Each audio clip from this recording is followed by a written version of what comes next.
আমি গত 15 বছরে ফ্যাসিবাদী সরকার, শেখ হাসিনা সরকার শিক্ষা ব্যবস্থাকে কোথায় রেখে গেছে সেটা আমরা সকলেই জানি। শিক্ষা ব্যবস্থায় শুধু হয়েছে দুর্নীতি, শুধু হয়েছে অরাজকতা, শুধু হয়েছে কুশিক্ষা। আমাদের ইয়াং জেনারেশনকে, তরুণ সমাজকে বিপদের দিকে ঠেলে দেওয়া হয়েছে। আমাদের তরুণ সমাজকে মাদকের দিকে ঠেলে দেওয়া হয়েছে শুধুমাত্র দুর্নীতি করার জন্য এবং হাজার হাজার কোটি টাকা পাচার করার জন্য। আজকে ছাত্রলীগ, যেই সন্ত্রাসী সংগঠন নিষিদ্ধ করা হয়েছে, সেই ছাত্রলীগ প্রত্যেকটি শিক্ষা প্রতিষ্ঠানকে বাংলাদেশে তাদের টেন্ডারবাজি, চাঁদাবাজি, তাদের সংঘর্ষ দিয়ে প্রত্যেকটা শিক্ষা প্রতিষ্ঠানকে ধ্বংস করে দিয়েছে।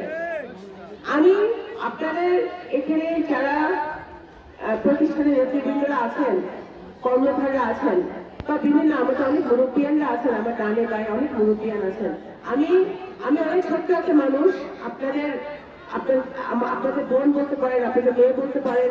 আমি এটুকু বলতে চাই যে আমি মনে প্রাণে বিশ্বাস করি যে শিক্ষা প্রতিষ্ঠানকে সকল দল, মত, ধর্ম, বর্ণের ঊর্ধ্বে থেকে শিক্ষাকেই প্রাধান্য দিতে হবে।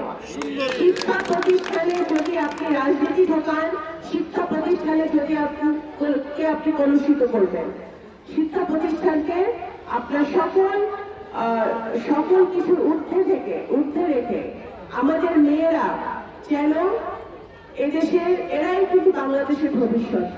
আমরা যখন নতুন বাংলাদেশের কথা বলি, আমাদের যখন হাজার হাজার ছাত্র জনতা আত্মাহুতি দিয়েছে, মৃত্যুবরণ করেছে, গত 15 বছরে বাংলাদেশ জাতীয়তাবাদী দলের বহু নেতাকর্মী আহত হয়েছে, নিহত হয়েছে।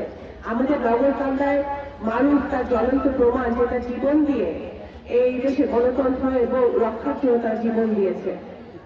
আজকে সেই সময় দাঁড়িয়ে আমাদের নিজেদের কাছে প্রতিজ্ঞা করতে হবে যে নতুন বাংলাদেশ করতে হলে এই মেয়েরাই কিন্তু এই নতুন বাংলাদেশের ভবিষ্যৎ, এবং নতুন বাংলাদেশের ভবিষ্যতে এই মেয়েদেরকে, তারা যেন এই প্রতিষ্ঠানটা, এই মুক্তিযোদ্ধা আক্রমণেতা বালিকা বিদ্যালয়, উচ্চ বালিকা বিদ্যালয় যেন একদিন একটি আন্তর্জাতিক মানের প্রতিষ্ঠানে পরিণত হয়, সেই লক্ষ্যে আমি আমার পক্ষ থেকে আমার সহযোগিতা সবসময় আপনাদের সাথে থাকবে।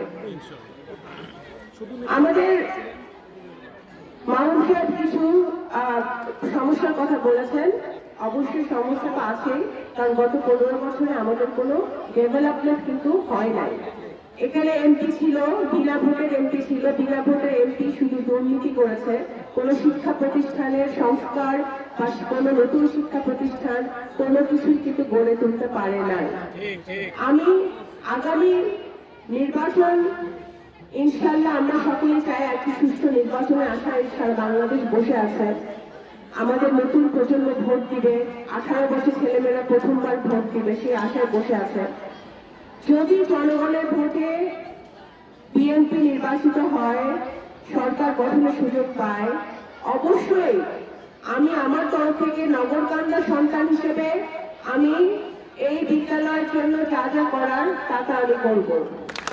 আর আরেকটি কথা বলি, আমি সবসময় কথা আপনাদেরকে বলি, আমি আজকেও বলছি, নির্বাচনের সাথে এই বিদ্যালয় সংস্কারের কোনো সম্পর্ক নাই।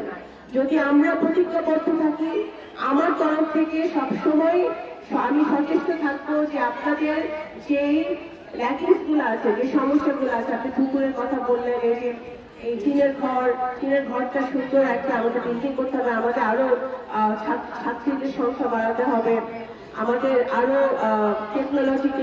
টেকনোলজির দিক দিয়ে বিদ্যালয়কে আরো উচ্চমানের জায়গায় নিতে হবে।